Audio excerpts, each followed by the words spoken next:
Hay hombres que en la historia jamás se olvida, porque han hecho muy grandes, grandísimas cosas, algo que pasa a la historia y no pasa desapercibido.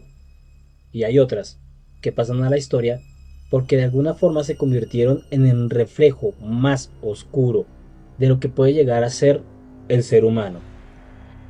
Hoy quiero hablarles de uno de ellos, de un hombre que cambió para siempre la manera del mundo en cómo veía o ve la locura, la maldad y el horror. Su nombre, Ed Gein. Pero espera un momentico, solamente un momento. Quiero darte una pequeña noticia y es que este mes, el mes del horror, su servidor ha publicado una historia en una obra antológica donde solamente reposan historias de colombianos. El nombre de este libro se llama Nadie vuelve del cafetal y está a cargo de editorial Alas de Cuervo, una editorial bastante grande, por así decirlo, bastante reconocida en muchas partes de Latinoamérica y de Norteamérica, sin contar unas partes de Europa. Y sería para mí un gran placer, un gran orgullo que tú puedas adquirir una de estas obras antológicas y, por qué no, darle la oportunidad a todas las personas que han puesto su granito de arena por una historia para que este libro salga a la luz y darnos a reconocer como lo que somos, escritores de horror. ¿Cómo lo consigues? Abajo en la descripción del video te voy a dejar las redes sociales de Editorial Alas de Cuervo y su correo para que puedas solicitar una de estas copias. Créeme, para nosotros como escritores sería de grandísima ayuda que puedas adquirir uno de estos tomos. Y sin más, ahora sí te dejo con el video. Imagínate esto. Estás en Wisconsin, Estados Unidos, la década de 1950. Un lugar tranquilo, rural, donde la vida transcurre entre campos de maíz, iglesias, ferreterías de barrio y uno que otro bar. Allí, en un pueblo llamado Panfield, vivía un granjero solitario, callado, amable e incluso servicial. Todos lo conocían, pero nadie le tenía temor. Pero dentro de esa vieja casa de madera, en medio de la nada, se estaba gestando algo que ni el mismísimo Alfred Hitchcock en sus obras habría podido imaginar. Ed Gein nació en 1906 en una familia donde la palabra disfuncional se queda realmente corta. Su padre, George, era un alcohólico y bastante violento. Su madre, Augusta, una fanática religiosa totalmente obsesionada con el pecado y la pureza. Desde pequeño, Ed aprendió que el mundo era un lugar muy corrupto y un lugar bastante enfermo, especialmente las mujeres. Augusta lo convenció de que todas las mujeres, excepto ella, obviamente, eran instrumentos del diablo. Le decía que la carne era pecado, que el deseo era castigo y que debía mantenerse puro.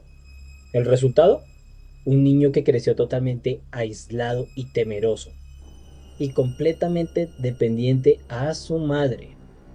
Su único hermano, Henry, intentó resistirse de cierta manera a esa influencia, pero un día, durante un incendio en medio de la granja, Henry murió. Oficialmente fue dado como algo accidental, pero cuando encontraron su cuerpo, este tenía moretones en la cabeza, pero nunca se quiso investigar.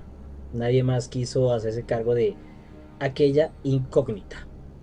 Y así muchos creyeron que fue el mismo Ed quien lo mató. Cuando su madre murió en 1945, algo se quebró definitivamente dentro de Ed. Su mundo se vino completamente abajo, cerró su habitación, la habitación de su madre obviamente, como si este fuera un santuario, y empezó a vivir completamente solo, rodeado de silencio, polvo y libros sobre anatomía, nazismo y experimentos médicos. Los vecinos empezaron a verlo como ese tipo raro pero inofensivo, que arreglaba cosas, que ayudaba en el pueblo, que contaba chistes torpes en la tienda, pero nadie se imaginaba que al caer la noche, él salía al cementerio con una pala, una linterna y una idea completamente fija en su cabeza. desenterrar cadáveres de mujeres. Así es, Ed robaba tumbas. Abría los ataúdes, sacaba los cuerpos y se los llevaba a casa para hacer sus trabajos. Decía que entraba en una especie de trance, como si algo lo guiara, pero lo que hacía era indescriptible. Durante años, esa granja aislada que Ed construyó se llamó como el Museo de la Locura. Usaba huesos de decoración, la piel humana como tapicería y los rostros humanos como máscaras. En una de sus confesiones, él dijo textualmente: yo quería convertirme en mi madre, quería estar dentro de su piel. Y lo decía literalmente.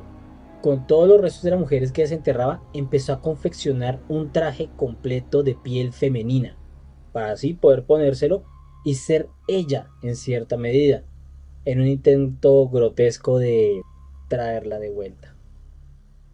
Y no, mis amigos, esto no es ficción, todo esto se encontró en su casa. Durante mucho tiempo se creyó que solamente robaba tumbas, pero no. En 1954 desapareció una mujer llamada Mary Hogan, dueña de la taberna local. Algunos incluso escucharon a Ed decir en un tono de broma: no está desaparecida, está en mi casa. Pero nadie le quiso creer, irónicamente. 3 años después, en 1957, desapareció otra mujer, Berenice Warden, dueña de la ferretería.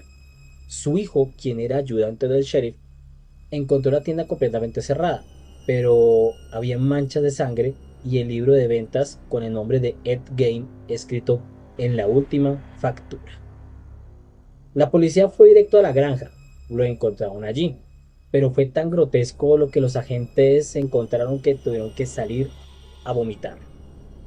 Dentro del cobertizo, colgado de los tobillos, estaba el cuerpo mutilado de Berenice Warden, decapitada, desangrada y abierta como si fuera una res. En la cocina había un sartén con lo que parecía ser carne humana, y en una caja la cabeza de Berenice. Y aparte de esto, en la sala se hallaron máscaras hechas con piel humana, sillas tapizadas con piel, tazas hechas con cráneos, un cinturón de pezones humanos y la verdad, no es exageración, todo estaba allí. El horror fue tan real que la prensa lo bautizó como el carnicero de Panfield, pero lo más inquietante fue su serenidad. Ed hablaba con calma, sin rastro de culpa. Decía que todo lo hacía porque quería estar cerca a su madre, que los cuerpos eran como sus muñecas. En el juicio, Ed Gein fue declarado no culpable por demencia. Los médicos dijeron que sufría esquizofrenia y trastorno disociativo.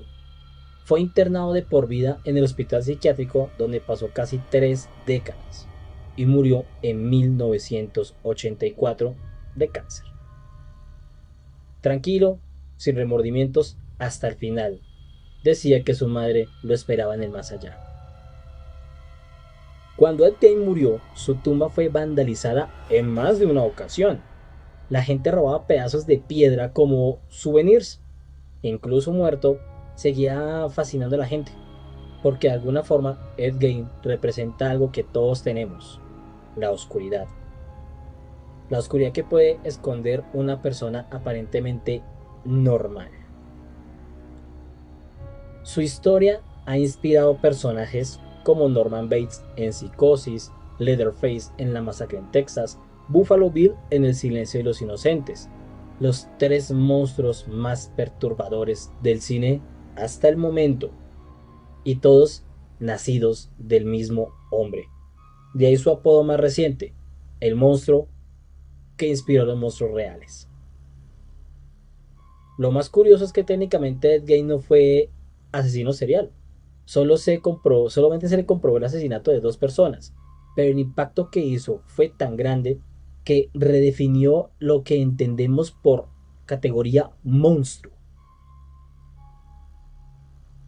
Y si debo ser sincero, amigos y amigas, a veces me pregunto, ¿qué habría pasado si alguien en ese pueblo hubiese visto las señales? Si alguien hubiese notado que Ed ya no era solamente un solitario excéntrico, sino un hombre quebrado, o alguien más, algo mucho más aterrador, que los monstruos no siempre gritan, ni muerden, ni amenazan. A veces te saludan con una sonrisa mientras te ayudan a cargar las compras, cuando cierras los ojos, cuando ya estás dentro de su colección. Así era Ed Gein, el hombre que inspiró a los monstruos.